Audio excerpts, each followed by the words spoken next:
పరలోక గమ్యానికి సహకారివా సందేహివా అను ఒక ఆలోచనాత్మకమైన అంశాన్ని ఈ దినం గూడూరు కొత్తగేరి స్త్రీల సమాజం వారు ఎస్పెషలీ ఈ కాలనీలో ఉన్నటువంటి స్త్రీలు పెద్దలు క్రీస్తుని ధరించి క్రీస్తు సువార్త మరొక మారు వినిపించాలన్న మంచి ఉద్దేశంతో ఈ కార్యక్రమానికి నాంది పలికారు. ప్రార్థన చేసుకొని వాక్యములోనికి వెళదాం. వారిని అభినందిస్తూ వారి కోసం ప్రార్థిస్తూ వాక్యములోనికి వెళదాం. నీతి స్వరూపుడవైన తండ్రి, నీ పిల్లలు నీ కుమారుడైన యేసుక్రీస్తుని విశ్వసించి నమ్మి బాప్తిస్మం తీసుకొని నీ కోసం బ్రతుకుతూ మరొక పర్యాయము నీ మాటలు వినిపించాలన్న మంచి ఉద్దేశంతో ఈ కార్యక్రమానికి ఈ గూడూరు కొత్తగేరు స్త్రీల సమాజం వారు నడుం బిగించారు. వారిని నీ చల్లటి రెక్కల కింద కప్పుకోనైనా నీ పక్షమున నిలబడి లేఖనాలెత్తి బోధిస్తుండగా వింటున్న వారందరికీ దేవా ఆధ్యాత్మిక జీవితాలకు దోహదపడే ఊపునిచ్చే బలాన్నిచ్చే మాటలు నా నోట ఉంచుమని క్రీస్తు పేర ఈ ప్రార్థన సమర్పించుకుంటున్నాం తండ్రి, ఆమేన్. ప్రియమైన దేవుని పిల్లలారా, పరలోక గమ్యానికి సహకారివా సందేహివా అన్న ఒక ఆలోచనాత్మకమైన అంశం. పరలోక గమ్యం ఈ భూమిపై బ్రతుకుతున్న ప్రతి మనిషిది పరలోకం. మానవుని గమ్యస్థానం పరలోకం.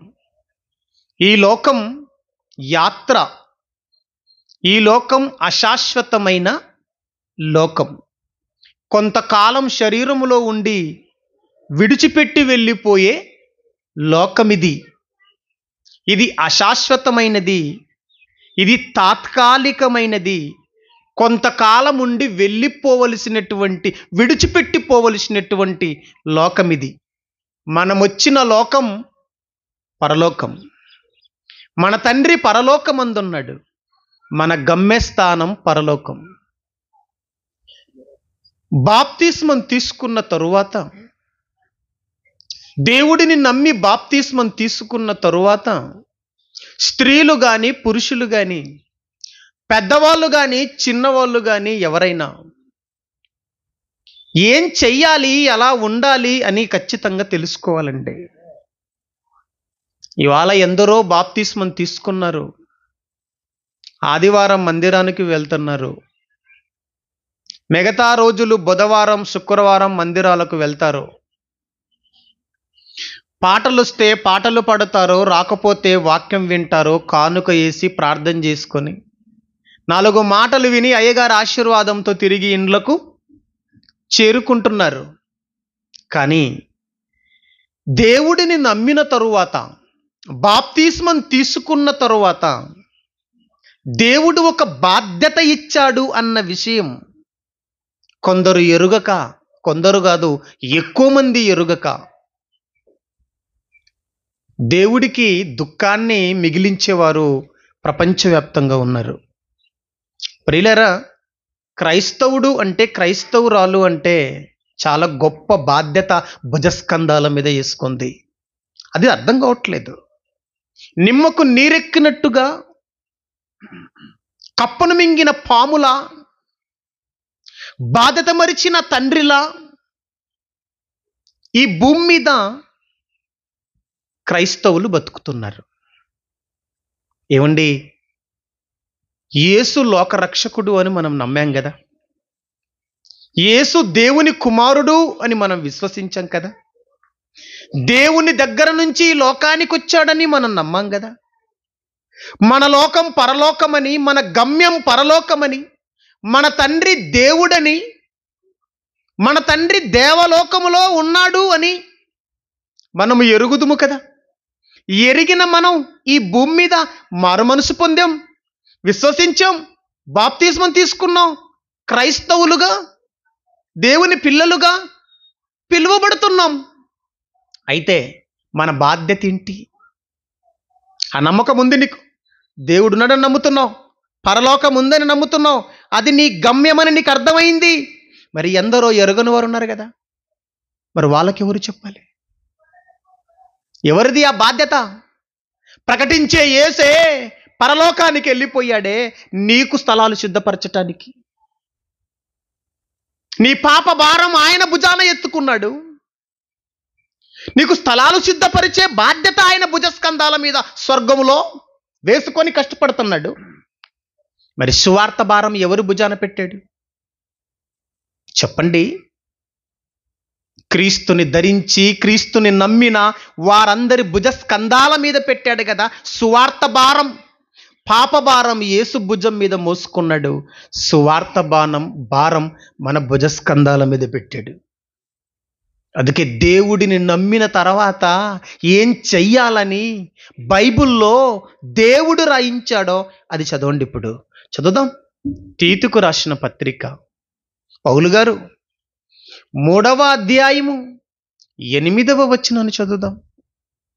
తీతుకు రాసిన పత్రిక 3వ అధ్యాయము 8వ వచనాన్ని చదువుదాం. ఈ మాట నమ్మదగినది గనుక దేవుని యందు విశ్వాసముంచిన వారు సత్క్రియలను శ్రద్ధగా చేయుట యందు మనసుంచునట్లు. తీతు, నీవు ఈ సంగతులను గూర్చి దృఢముగా చెప్పాలి. దృఢముగా చెప్పు. దృఢముగా అంటే వాట్ ఈస్ ద మీనింగ్? గట్టిగా గట్టిగా చెప్పు. అందరి చెవులు గింగురుమనాలి. దేవుని నమ్ముకున్నారు కదా, దేవుని నమ్ముకున్న వారులారా, మీరందరూ సత్క్రియలు చేయాలి, సత్కార్యాలు చేయాలి, మనసుంచాలని చెప్పు అని చెప్పాడండి. సత్క్రియ చేయాలట. దేవుని నమ్ముకున్న ప్రతి పురుషుడు, దేవుని నమ్ముకున్న ప్రతి స్త్రీ, యేసు నామమున బాప్తిస్మం పొందిన ప్రతి ఒక్కడు తండ్రి కుమార పరిశుద్ధాత్మ నామములో బాప్తిస్మం తీసుకొని ఒడ్డుకొచ్చిన తర్వాత ఆ రోజు నుంచి అతనికో బాధ్యత, ఆమెకో బాధ్యత ఉంది. ఏంటది? సత్క్రియ చేయాలట. ఏంట సత్క్రియ? ఫిలిప్పీలకు రాసిన పత్రిక, అపోస్తులుడైన పౌలు గారు ఫిలిప్పీలకు రాసిన పత్రిక, మాసిదోనియా పట్టణం దేశంలో ఫిలిప్పి అనేటువంటి ప్రాంతం ఉంది. పెద్ద నగరం, అది అభివృద్ధి చెందిన నగరం. చదువుదాం. 1వ అధ్యాయము 3వ వచనం చదువుదాం. 1వ అధ్యాయము 3వ వచనం. మొదటి దినము అంటే ఏది? మొదటి దినం అంటే బాప్తిస్మం తీసుకున్న మొదటి దినం అని అర్థం. ఇక్కడ బాప్తిస్మం తీసుకున్న మొదటి దినము నుండి ఫిలిప్పిలో ఉన్న వారులారా, ఇది వరకు అంటే పౌలు గారు ఉత్తరము రాసే సమయం వరకు అన్నమాట. మొదటి దినం అంటే బాప్తిస్మం తీసుకున్న దినం. ఇది వరకు అంటే పౌలు గారు ఉత్తరము రాసే సమయం వరకు. మొదటి దినము నుండి అనగా బాప్తిస్మం తీసుకున్న మొదటి దినము నుండి ఇది వరకు సువార్త విషయములో మీరు నాతో పాలువారై ఉండుట చూచి మీలో సువార్తలో పాలువారై ఉన్నారట.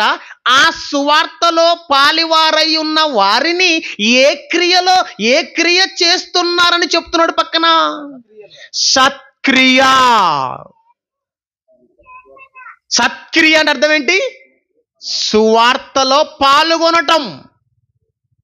ఏమండి? సత్క్రియలు ఉన్నాయండి బైబిల్లో. సత్క్రియలు అంటే వాక్య సంబంధమైన పనులు. బట్టలు లేని వానికి బట్టలు ఇవ్వటం, అది కూడా సత్క్రియే.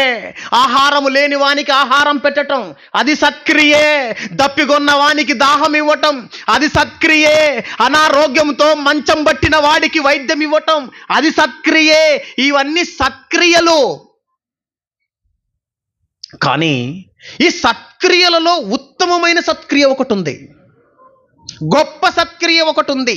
అదే సువార్త అను సత్క్రియ. ఇది చాలా గొప్పదండి.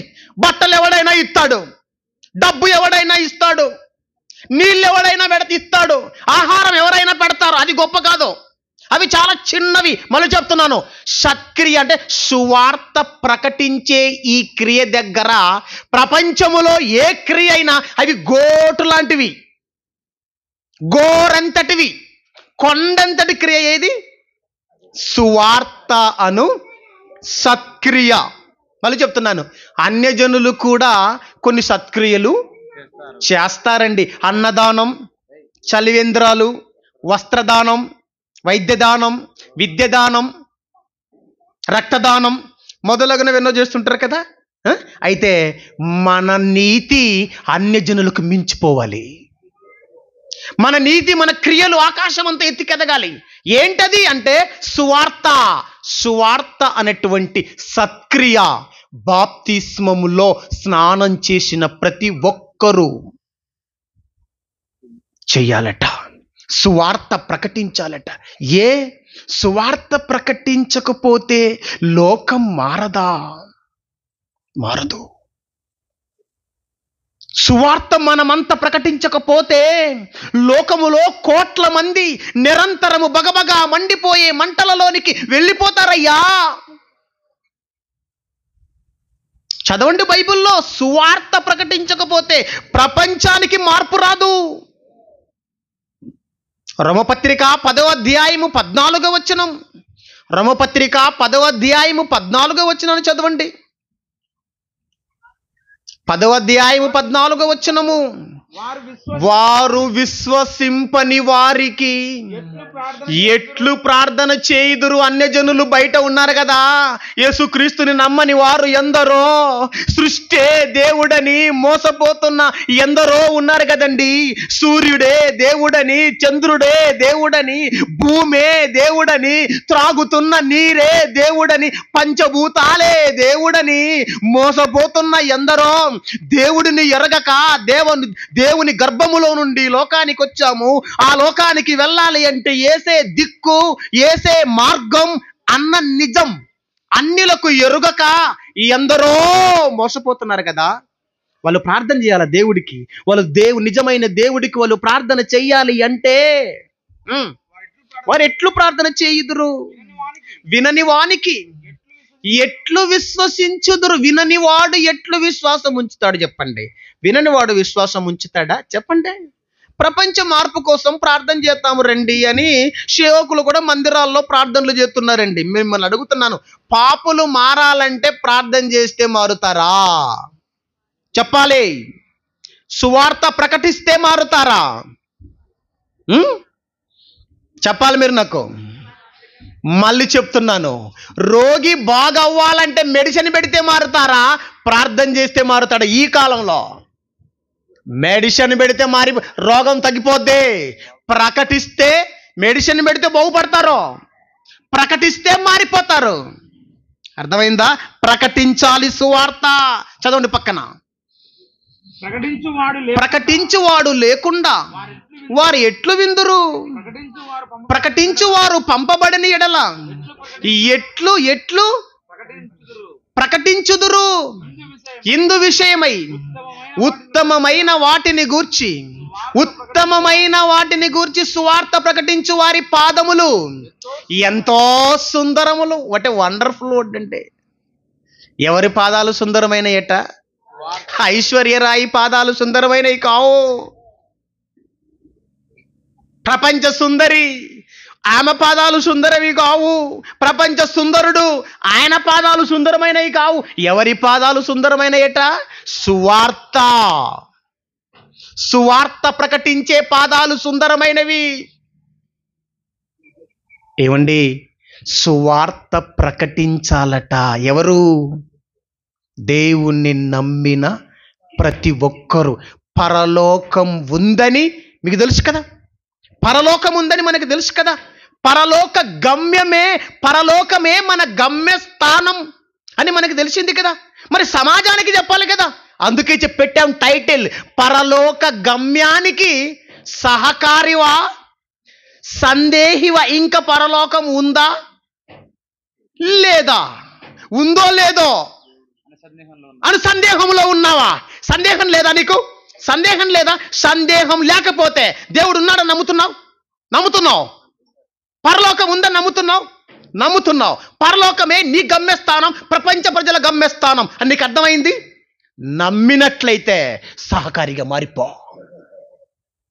మారాలి. సహకారిగా దేవుని జత పనివారుగా మారాలి. ఇప్పుడు దేవుడు ఏం పనిలో ఉన్నాడంటే ప్రపంచాన్ని మార్చే పనిలో ఉన్నాడు. ప్రపంచాన్ని మార్చే పనిలో దేవుడు ఉన్నాడు. అందుకే బైబుల్ అనే ఈ విజ్ఞానంలో ఏం రాయబడిందో ఒక్కసారి చదవండి. మొదటి శతాబ్దములో ఉన్నవారు దేవుని పనిలోనికి, దేవుని జత పనివారుగా మారిపోయారట. కొరింథీయులకు రాసిన మొదటి పత్రిక చదవండి ఒకసారి, 3వ అధ్యాయము. కొరింథీయులకు రాసిన మొదటి పత్రిక 3వ అధ్యాయము చూడండి, అందరూ తెరవండి. 9వ వచనం. బాగా వినండి. మేము అంటే యేసు ప్రభుని విశ్వాసం ఉంచిన వారు, దేవుని నమ్మిన వారు మాటలాడుతున్న మాటలివి. మేము దేవుని జత పనివారమై ఉన్నాం. ఎవరి జతనట? ఎవరి జత పనివారట? దేవుని జత పనివారా. అంటే దేవుడు ఒక పనిలో ఉన్నాడా? చెప్పాలి నాకు. దేవుడు పనిలో ఉన్నాడా? ఏ పనిలో ఉన్నాడు? మనుషులను మార్చే పనిలో ఉన్నాడు. ఇప్పుడు దేవునికి సహకారివా నీవు? సహకారివా? మనుషులను పరలోకానికి చేర్చే పనిలో ఉన్నాడు. మనుషులను తన వైపు తిప్పుకునే పనిలో ఉన్నాడు. మనుషులంతా దేవుడెవరో, స్వర్గం ఏంటో, గమ్యస్థానం ఎక్కడుందో అర్థం కాక అయోమయంలో, గందరగోళములో, కటిక చీకటిలో ప్రపంచమంతా మగ్గిపోతుంటే కన్ను మూస్తే ఎక్కడికి వెళ్ళిపోతామో అర్థం కాక, ఎక్కడి నుండి వచ్చారో ఈ విషయాలు ఏమి తెలియక, ఏమి తిందుమా, ఏమి త్రాగుదుమా, ఏం ధరించుకుందుమా, మట్టి పిచ్చెక్కి భూమి మీద ప్రతి ఒక్కడు బతికి చచ్చి నరకానికి వెళ్ళిపోతుంటే కన్న దేవుడు పరలోకంలో విలపిస్తున్నాడు. వెళ్ళండిరా, వాళ్ళని నా దగ్గరికి తీసుకురావాలి, వాళ్ళని పరలోకానికి నడిపించాలి, వాళ్ళ గమ్యస్థానం పరలోకం అనే ఆయన పనిలో ఉన్నాడు. ఆయన కుమారుడైన యేసుక్రీస్తు పనిలో ఉన్నాడు. ఆయన కుమారుడైన పరిశుద్ధాత్ముడి పనిలో ఉన్నాడు. ఆయన సేవకులైన దేవదూతల పనిలో ఉన్నారు. ఇప్పుడు బైబిల్ అంటుంది, మీరు దేవుని నమ్మారు కదా, పరలోకం గమ్యస్థానం అని మీకు అర్థమైంది కదా. నమ్మని వారు ఎందరో ఉన్నారు కదా. నమ్మే పనిలో దేవుడు ఉన్నాడు. ఆయన పనిలో నువ్వు ఆయనకి నీ చేయిస్తావా? నీ చేయితనిస్తావా? నువ్వు ఇస్తా ఆయన జత పనివాడుగా మారిపోతావా? మారిపోవాలంటున్నాడు. మొదటి శతాబ్దంలో దేవుని జత పనివారుగా మారిపోయారు. చూడండి బైబిల్లో స్త్రీలు కూడా దేవుని పనిలో. ఇక్కడ పురుషులను చూస్తున్నాం. దేవుని పనిలో మనమంతా సహకారులుగా మారిపోవాలట. ఏమండి, పరలోక గమ్యానికి నువ్వు సహకారిగా మారవా? ఎందరో నరకానికి వెళ్ళిపోతుంటే వాళ్ళని పరలోకం వైపు తిప్పటానికి నువ్వు సహకారం చేయవా? చేయాలి కదండి, చేయాలి కదా. చెయ్యాలి, చేశారండి మొదటి శతాబ్దంలో. ఒకసారి చదువుదాం. లూకాసు వార్త 8వ అధ్యాయము మొదటి వచనం. లూకాసు వార్త 8వ అధ్యాయం మొదటి వచనం చదువుదాం. వెంటనే ఆయన దేవుని రాజ్య సువార్తను తెలుపుచు ప్రకటించుచు ప్రతి పట్టణములోను ప్రతి గ్రామములోను. ఎవరు చేస్తున్నారండి? యేసు ప్రభు చేస్తున్నాడు. ఎక్కడా? ప్రతి పట్టణం, ప్రతి గ్రామాలు వెళ్తున్నాడు యేసు ప్రభు. యేసు ప్రభు ఎంత గొప్ప స్పీకర్ అంటే ఆయనకి మించిన జ్ఞాని ఈ భూగడ్డలో ఇప్పటి వరకే పుట్టలేదు, భవిష్యత్తులో పుట్టడో. ఓ మహాజ్ఞాని, సర్వజ్ఞాని ప్రభు అయిన యేసుక్రీస్తు. అంత గొప్పవాడు పరలోకం గురించి ప్రకటించడానికి కదిలాడండి. ఆయన పల్లెలకి తిరుగుతున్నాడు, పట్టణాలకు వెళ్తున్నాడు, మారుమూల గ్రామాలకు వెళ్తున్నాడు, వీధులు తిరుగుతున్నాడు, ఇల్లు తిరుగుతున్నాడు. ఎవరు? యేసు ప్రభు. ఈయనకి విషయం అర్థమైంది. నా పరలోకపు తండ్రి మనుషులను మార్చాలని కోరుకుంటున్నాడు కదా, మనుషులను తన లోకానికి చేర్చాలని, వాళ్ళ గమ్యానికి చేర్చాలని తండ్రి కోరుకుంటున్నాడు. అదే పనిలో తండ్రి ఉన్నాడు గనక నేను కూడా ఈ తండ్రి పనిలో ఉండాలని యేసుక్రీస్తుకు అర్థమైపోయింది. ఈయన తండ్రి పనిలో ఉన్నాడు. పల్లెలు పట్టణాలు తిరుగుతున్న వేళ ఆయనని వెంబడిస్తున్న కొంతమంది పురుషులు ఉన్నారు, స్త్రీలు ఉన్నారు. 12 మంది పురుషులు. శిష్యులు అంటే 12 మంది పురుషులండి. ఈ 12 మందికి అర్థమైపోయింది ఏంటి? యేసుక్రీస్తుని నమ్ముకోవడమే కాదురా, బాప్తిస్మం తీసుకోవడమే కాదురా, యేసు ప్రభు తండ్రి పనిలో ఉన్నాడు. మనుషులని పరలోకం ఎక్కడుందో ఎరుగని మనుషులకు, పరలోకానికి మార్గం ఎవరో ఎరగని ఈ మనుషులకు యేసు ప్రభు ప్రకటించే పనిలో ఉన్నాడు. మనం కూడా ఆయనకి సహకారులుగా ఉండాలి అని 12 మందికి అర్థమైపోయింది. ఆయన వెంట తిరుగుతున్నారు. 12 మంది యేసుక్రీస్తు కంటే ముందే వెళ్ళిపోయేవారు. అన్ని పటాలేసి అన్ని ఏంటండి అన్ని అందరూ రెడీ చేసేవారు, వేదికనేసేవారు, ప్రజలందరినీ కూర్చోపెట్టేవారు. యేసు ప్రభు చెలుపు. 12 మంది శిష్యులు పురుషులు సువార్త పనిలో యేసుక్రీస్తుకి సహకారిగా ఉన్నారు. కొంతమంది స్త్రీలు ఉన్నారండి, వాళ్ళ పేర్లు కూడా రాయబడ్డాయి. చదవండి కింద.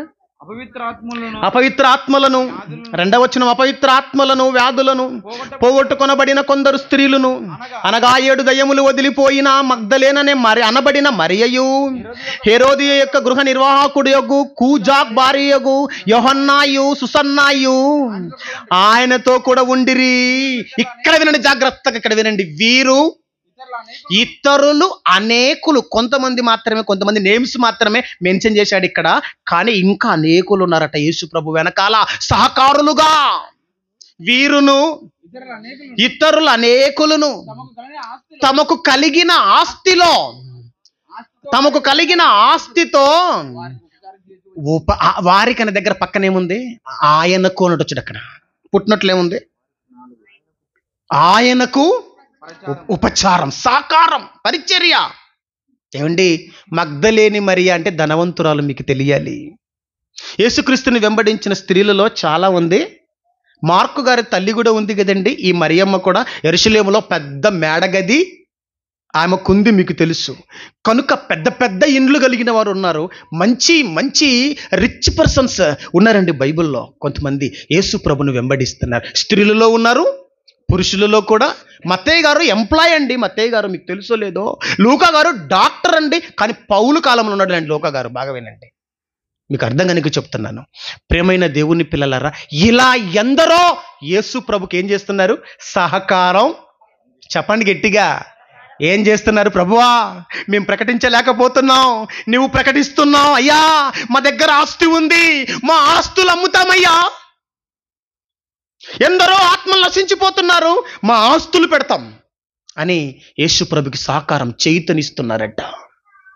వీళ్ళకి అర్థమైపోయింది అన్నమాట. యేసును నమ్మడమే కాదురా, ఆయన పనిలో మనం కూడా సహకారులుగా, పాలిభాగస్తులుగా, ఆయన శ్రమలలో మనం కూడా పాలు పంపులు పొందాలి. మనకేమర్థమైందంటే 40 దినాల శ్రమలని మనకు అర్థమైంది. 40 దినాల ఉపవాస ప్రార్థనలోని ఇంట్లో ఉండి మగ్గిపోతున్నావు నువ్వు. అసలు శ్రమలలో పాలు పొందడం ఏంటో తెలుసా? క్రీస్తు శ్రమలలో నువ్వు పాలు పొందటం అంటే ఏంటో తెలుసా?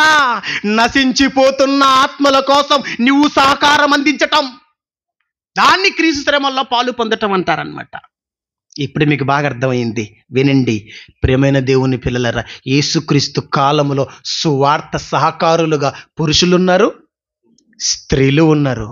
అపోస్తులుడైన పౌలు గారికైతే ఎంతమంది సహకారులు ఉన్నారో ఒకసారి చదవండి. ఫిలిప్పీలకు రాసిన పత్రిక 4వ అధ్యాయము 3వ వచనాన్ని చదువుదాం.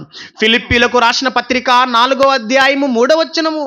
అవును, నిజమైన సహకారి ఆ స్త్రీలు క్లేమెంతుతోనూ నా ఇతర సహకారులతోనూ సువార్త పనిలో నాతో కూడా పాలువారై ఉన్నారు. స్త్రీలు పురుషులు నాతో కూడా సువార్త పనిలో ప్రయాసపడిన వారు గనుక వారి పేర్లు జీవ గ్రంథమందు.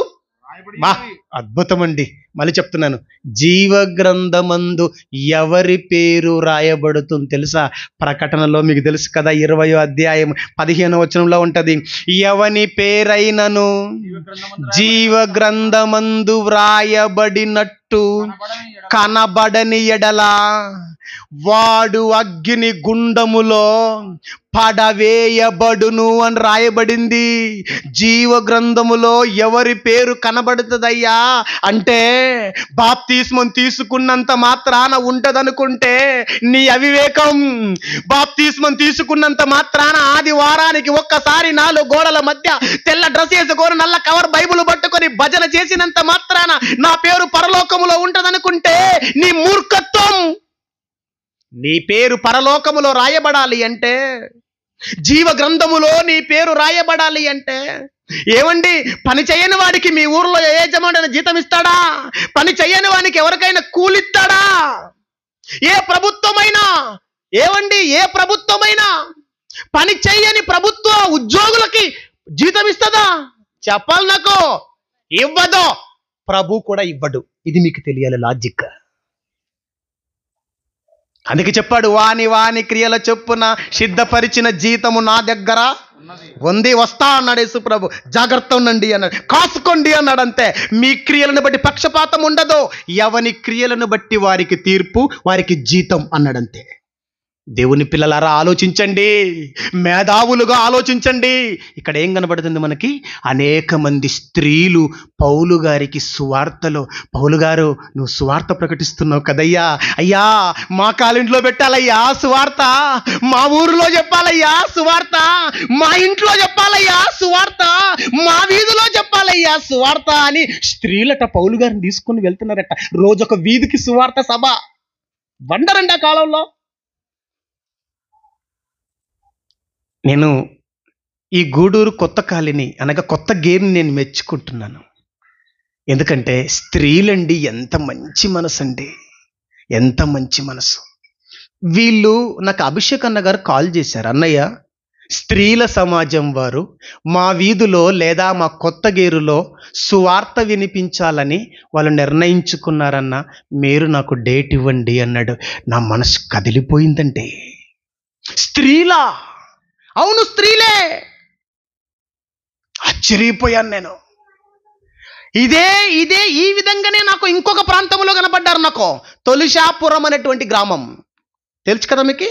తొలిషాపురం తెలుసు కదా? తొలిషాపురంలో కూడా మార్చి 31, ఏప్రిల్ 1 2 రోజులు సభలు స్త్రీలే నిర్వహించారు. రేపు నెల, ఈ మంత్ లాస్ట్, రేపు నెల 1 2 రోజులు సభలు పెట్టారు. స్త్రీలే అందరూ తలాకొకరు 10 రూపాయలు తలాకు, రోజుకు 10 రూపాయలు కూడబెట్టి, రోజుకు 10, 20, 50 వాళ్ళు చేసిన కష్టంలో నుంచి కూడబెట్టి, భర్త ఇచ్చిన వాటిలో నుంచి కొన్ని కూడబెట్టి, కొన్ని 1000 రూపాయలు, 500 అన్ని కుప్పేసి ఒక సంఘం దగ్గర తీసుకొచ్చారట. అయ్యా సురేష్ అన్న మా ఊరికి వచ్చి వాక్యం చెప్పాలి, 2 రోజులు ఆ ఖర్చు మేము పెడతాం అంటున్నారు. సంఘం వద్దు, మీరొద్దు, మేం పెడతాం. అద్భుతం అండి వాళ్ళ గురించి. ఈరోజు నేను మీకు ఎందుకు చెప్తున్నానంటే, అలాంటి వారు ఇక్కడ కనబడ్డారు. నాకు మళ్ళీ గూడూరులో కనబడ్డారు. వాళ్ళని మెచ్చుకోవాలండి. ఇది మెచ్చుకోదగిన విషయం. ఇది ఏమండి, దేనికిచ్చినా ప్రయోజనం లేదు. చినిగిపోయిన జేబులో వేసినట్టే. బ్యాంకుల్లో పెట్టుకుంటావా, రోగం వస్తే పోతాయిరా అన్ని. బీరువాల్లో పెట్టుకుంటావా, దేవుడు తీసేయాలని కూడా తీసేస్తాడు. నీ బీరువాలు సరిపోవు, నీ బ్యాంకుల్లో ఉన్న బ్యాలెన్స్ సరిపోదు దేవుడు తీసేయాలనుకుంటే. దేవుడికి కోపం వస్తే, మళ్ళీ చెప్తున్నాను, ఉన్న దాంట్లో దేవుడికి ఇస్తే దేవుడు మురిసిపోతాడంటే. సువార్త పనిలో సహకారులుగా ఉన్నారు కదా స్త్రీలు. ఆనాడు యేసుక్రీస్తు కాలంలో ఉన్నారు స్త్రీలు. అపోస్తులుడైన పౌలు గారి కాలంలో ఉన్నారు స్త్రీలు. పురుషులు, స్త్రీలు ఉన్నారు. ఇకపోతే అపోస్తులందరూ కూడా కొరింథీ పత్రికలో కూడా మనం చదువుకున్నాం, దేవుని జత పనివారుగా వాళ్ళు మారిపోయారు. ఇక్కడ కూర్చున్న నా ప్రియమైన దేవుని పిల్లలారా, జాగ్రత్తగా వినండి.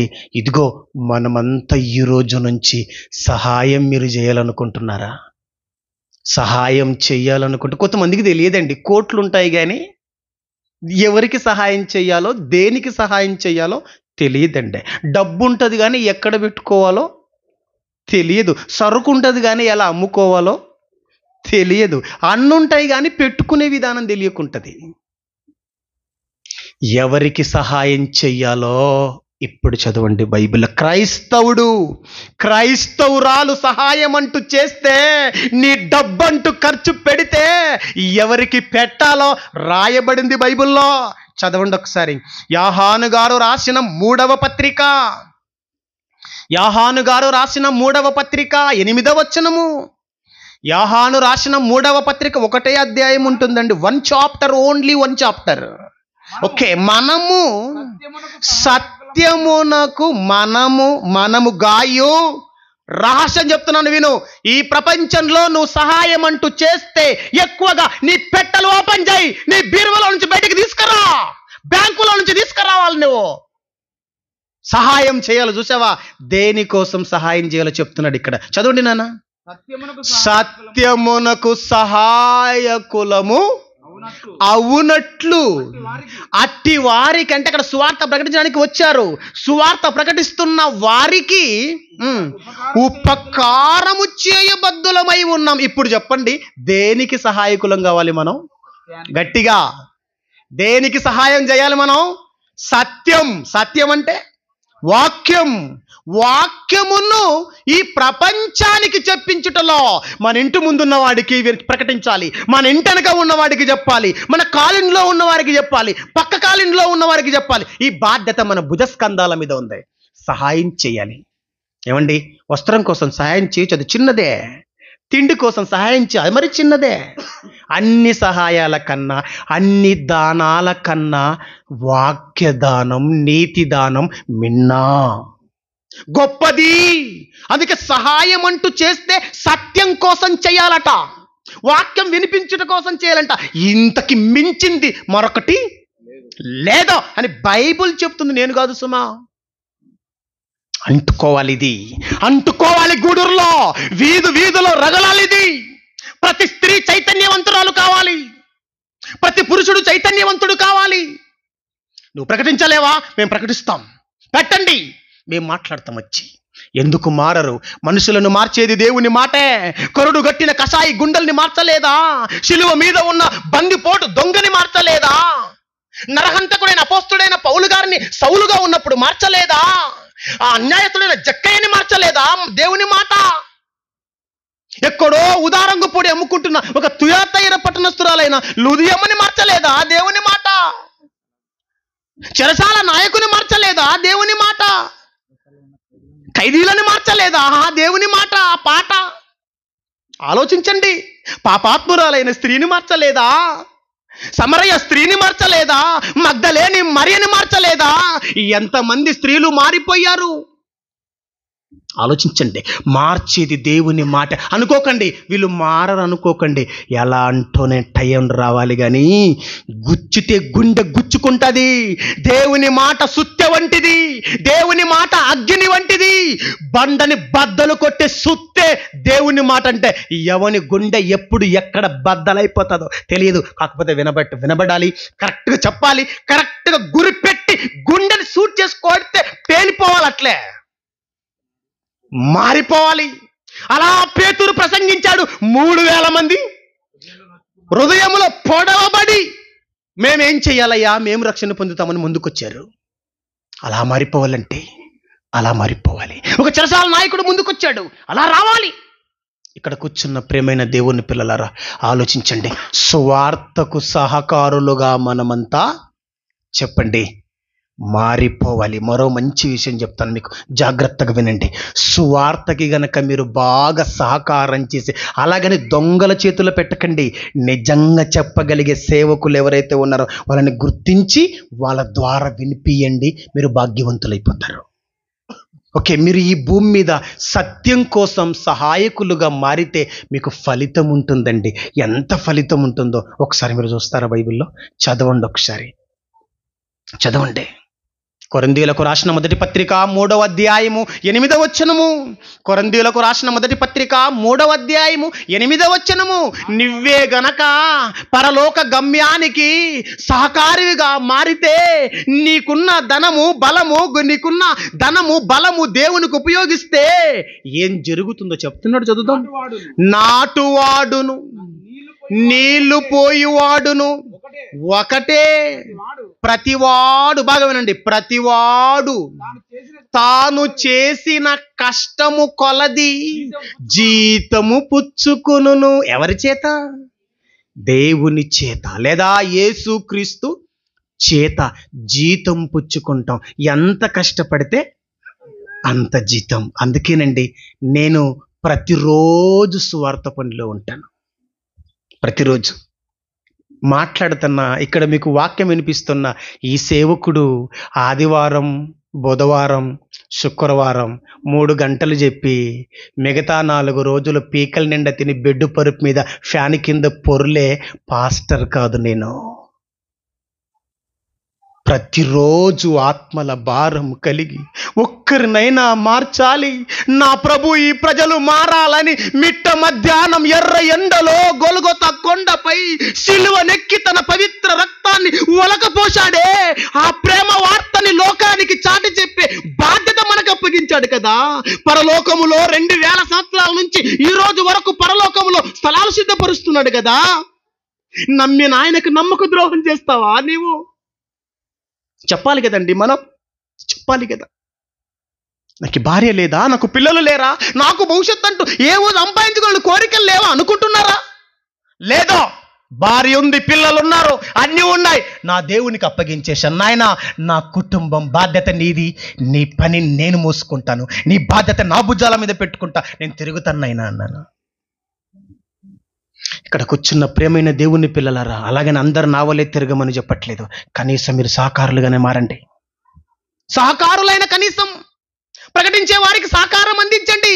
యేసుక్రీస్తుకు స్త్రీలు సహకారం అందించారు కదా, పౌలుకి స్త్రీలు సహకారం అందించారు కదా, అపోస్తలులకు ఆనాడు గాయు లాంటి ఎందరో సహకారాలు అందించారు. సత్యానికి సహాయకులుగా, సత్యానికి స్తంభాలుగా నిలబడిరే, మార్చిరే ఎందరినో. మనం ఎందుకు మార్చలేకపోతున్నాం? మనం కూడా ఈ ఊరిని మార్చేయాలి. ఆ బాధ్యత మనందరి మీద ఉంది. ఇప్పుడు చెప్పండి, పరలోక గమ్యానికి సహకారివా, సందేహివా? ఉందని నీవు నమ్మితే ఈ రోజు నుంచి సహాయం చేసే పనిలో సత్యానికి, మనిషికి కాదు, సత్యానికి సుమా, వాక్యం ప్రపంచవ్యాప్తం చేయుటకు, మనుషుల గుండెలలోనికి సత్యం వెళ్ళుట కొరకు మీరేం చేయాలి? సహాయం చెయ్యాలి, సహకారం అందించాలి. అందిద్దామా? మనమందరం సహకారులుగా మారిపోదామా? స్వార్థ పనులు విరివిగా కష్టపడదామా? నిజంగండి, నేను ఇక్కడున్న స్త్రీలను మెచ్చుకుంటున్నాను. ఏ టైం వరకు వాక్యం ఇంత చక్కగా వింటున్నారంటే నేను మిమ్మల్ని మెచ్చుకుంటున్నానండి. ఓకే, సందేహివిగా నువ్వు మారావంటే, అంటే నువ్వు స్వార్థ పనిలో, సందేహం అంటే ఎవరు అనుకుంటున్నారు? ఎవరో అనుకోకండి. సందేహి ఎవరంటే, దేవుని పనిలో కష్టపడితే ఆయన ప్రతిఫలము ఇవ్వడు అని ఎవడైనా అనుకొని సహకారం అందించకపోతే సందేహి అని అర్థం. ఎసార్నో మీరు చెప్పాలి నాకు. సందేహి అంటే ఎవరు? పని చెయ్యని వాడే. ఎందుకు నమ్మకం లేదు నీకు? చెయ్యాలి కదా, ఇవ్వాలి కదా, దేవుని పని చెయ్యాలి కదా, ఎందుకు నువ్వు చేయట్లేదు? సందేహం ఉందన్నమాట నీకు ఎక్కడో ఒక మూలాన. దేవునికి పెడితే ఏం రాదనుకుంటున్నావు కదా నువ్వు. నీకు అసలు విషయం తెలియదు. దేనికి పెట్టిన చినిగిపోయిన జబులో వేసినట్టే నువ్వు అనుకుంటున్నావేమో. పిల్లల కోసం మేడ మీద మేడ కడితే నా పిల్లలు నన్ను మెచ్చుకుంటారు అనుకుంటావేమో. కానీ నువ్వు ఒక్కసారి నీ గుండె ఆగిపోయిందో, నిన్ని సంవత్సరానికి మర్చిపోతారు నీ పిల్లలు, కానీ దేవుడు మర్చిపోడు. అంత మంచివాడయ్యా దేవుడు. సందేహివిగా మారావనుకో, దేవుని మీద సందేహం, స్వార్థ ప్రకటించే పనిలో సందేహం, దేవుని కార్యాలలో నేను అనుకున్నానంటే 1వ శతాబ్దంలో ఉన్న ఆస్తులు అమ్మారట. వాళ్ళు ఏం చేశారట? ఆస్తులమ్మి అపోస్తల పాదాల దగ్గర ఆస్తులమ్మితే పిల్లల భవిష్యత్తు ఏంటి? వాళ్ళు కట్టుకున్న ఇండ్లు అమ్మేశారట. ఇండ్లు, ఆస్తులు అమ్మేసి అపోస్తల వాటి వేల తెచ్చి అపోస్తల పాదముల యొద్ద, అయ్యా మీరు వెళ్ళి సువార్త వీళ్ళకి ఏంటి బుద్ధి లేదా? పిల్లల భవిష్యత్తు లేదా? వీళ్ళకి ఆలోచన లేదనుకుంటున్నారు మీరు. వీళ్ళే ప్రపంచ జ్ఞానులు. వీళ్ళకి అర్థమైనట్టు ఎవరికి తలకెక్కలేదు. ఒక బర్నబాకు అర్థమైంది, ఒక పౌలు గారికి అర్థమైంది, ఒక పేతూరుకి అర్థమైంది, ఒక మగ్దలేని మరియమ్మకి అర్థమైంది, ఒక ప్రిస్కిల్లాకి అర్థమైంది, ఎందరికో భక్తులకు అర్థమైంది. అన్నాడు వాళ్ళకున్నవన్నీ ఇచ్చారు, సంతోషంతో ఒప్పుకున్నారట ఆస్తులు కోల్పోవటానికి. ఇంటికలంతరు చదువుకోండి, ఎబ్రీ పత్రికలో ఉంటుంది 10వ అధ్యాయంలో. తమ ఆస్తులు కోల్పోవటానికి, ప్రభు కోసం ఆస్తులు కూడా ఇవ్వటానికి సంతోషంగా ఆస్తులే ఇచ్చారు, ఇండ్లే అమ్మారు. కనీసం వారానికి ఒక 100 రూపాయలు ఇవ్వలేవా నువ్వు దేవుడి కోసం? నాకు తెలుసు, ఆదివారం కానుక పడితే 10 రూపాయలు వేస్తుంటారు, నాకు తెలుసు. అలాంటి భక్తులు కూడా ఉంటారు. ఏమండి, కానుక చేత పట్టుకున్నావంటే 10-20 రాకూడదు, లేకపోతే ఓకే. కానీ ఉన్నా కూడా 10,000 జేబులో ఉన్న 10 రూపాయలు వెతుకుతుంటాడు మనోడు. చాలా తప్పండి అది. దేవుని పిల్లలారా, ఆలోచించండి, ఒక మంచి నిర్ణయం తీసుకోండి, సహకారులుగా మారదాం. ఒకవేళ సందేహిగా మారితివా, అపనమ్మకంతో నువ్వు బతికితివా, ఏం జరుగుతుందో ఫైనల్ టచ్ ఆ వర్డ్ చూద్దాం ఒకసారి. యాకోబు పత్రికలోకి రండి, 1వ అధ్యాయము. యాకోబు పత్రిక 1వ అధ్యాయము తెరవండి. యాకోబు పత్రిక 1వ అధ్యాయము. సందేహిస్తే ఇక ఏం జరుగుతుందో చదువుదాం ఒకసారి. ఓకే, చదువుదాం ఒకసారి. సందేహిస్తే ఏం జరుగుతుందో చదువుదాం. 1వ అధ్యాయము 6వ వచనం చదువుదాం ఒకసారి. అయితే అతడు ఏమాత్రము సందేహింపక విశ్వాసముతో, జ్ఞానం గురించి మాట్లాడతాడు అక్కడ. విశ్వాసముతో నీ జ్ఞానం ఇవ్వు దేవా అని అడగాలి, విశ్వాసముతో దేవునికి ఇవ్వాలి అని చెప్పి పక్కనేమన్నాడు? బాగా వినండి ఇక్కడ జాగ్రత్త. సందేహి అని చెప్పాం కదా టైటిల్లో, సందేహి అని పెట్టాం కదా. సందేహి గతి ఏం పడుతుందో ఆ సందేహికి చదవండి ఇప్పుడు. సందేహించువాడు గాలి చేత రేపబడి, గాలి వచ్చినందుకు రేపబడ్డాడు, లేకుంటే రేపబడేవాడు కాదాడు. గాలి చేత రేపబడి ఎగురుపడు సముద్ర తరంగములను పోలి ఉన్నాడు. ఎగిరిపడిందంటే ఆ సముద్ర తరంగం ఎందుకు ఎగిరిపడిందంటే పెద్ద గాలి వచ్చింది, లేకపోతే అందుకే ఎగిరిపడింది. సందేహించేవాడు కూడా అలానే ఉంటాడని చెప్పి కింద ఏముంది? అట్టి మనుష్యుడు ద్విమనస్కుడు. ఏ మనస్కుడట? అందరు చెప్పాలి నాకు. ఏ మనస్కుడట? ద్విమనస్కుడు. అంటే వాట్ ఈస్ ద మీనింగ్? రెండు మనస్సులు. దేవునికి ఇవ్వాలా, కుటుంబానికి పెట్టాలా? కుటుంబానికి పెట్టాలా, దేవుడికి ఇవ్వాలా? ఇప్పుడు మనసు ఎక్కడికి వెళ్తుంది చెప్పండి? కుటుంబాన్ని ఎక్కువ ప్రేమిస్తే కుటుంబం మీదకి వెళ్తుంది, దేవుణ్ణి ఎక్కువ ప్రేమిస్తే దేవుడి మీదకి వెళ్తుంది. ఇట్లా కుటుంబం దేవుడు, కుటుంబం దేవుడు, కుటుంబం దేవుడు. బాగా వినండి, కూడబెట్టుకోవాలి, దేవునికి ఇవ్వాలి, కూడబెట్టుకోవాలి, దేవునికి ఇవ్వాలి. ఇప్పుడు దేని మీద ఎక్కువ ఉంటుంది? సందేహించేవాడికి, దేవుని విషయంలో సందేహించేవాడికి ఏముంటుంది? దేవుడికి ఇస్తే ఏమవుతుందిరా? కూడబెట్టుకుంటే ఇంకో ఇల్లు కట్టొచ్చు, అవునా కదా? కానీ సందేహిస్తేనట రెండు మనసులు ఉన్నట్టే వానికి. సందేహం ఉందంటే, మళ్ళీ చెప్తున్నాను, దేవుని నమ్మిన, బాప్తిస్మం తీసుకున్న, సువార్తకు నువ్వు చదవగలిగితే, నువ్వు చెప్పగలిగితే, నువ్వు బైబిల్ పట్టుకొని సమాజంలోకి వెళ్ళు, లేదా సహకారిగానైనా ఉండు. నువ్వు వెళ్ళవు, వెళ్ళే వారికి సహకారం అందించవు, ఇయ్యవు. ఇత్తునా వద్దా అనుకున్నావు అనుకో, రెండిటి మధ్య నువ్వు, రెండు తలంపుల మధ్య కొట్టిమిట్టాడుతున్నావు అన్నమాట. నువ్వు రెండు మనసులు, ద్విమనస్కుడవుగా ఉండిపోయినావు. నువ్వు ఏం జరుగుతుంది తెలుసా? దాని ఫలితం బాగా వినండి. సందేహం వల్ల అట్లా పడిపోతావు నువ్వు. మళ్ళీ చెప్తున్నాను, సందేహివైతే రెండు మనసుల్లో చిక్కుకుంటావు నువ్వు. అట్టి మనుషుడు అంటే సందేహించిన మనుషుడు తన సమస్త మార్గముల యందు అస్థిరుడు గనుక, బాగా వినండి, అస్థిరుడు గనుక ప్రభువు వలన రెండవ రాకడలో తనకి ఏమైనా దొరుకునని తలంచుకొనరాదు. ఎవరు తలంచుకోకూడదు?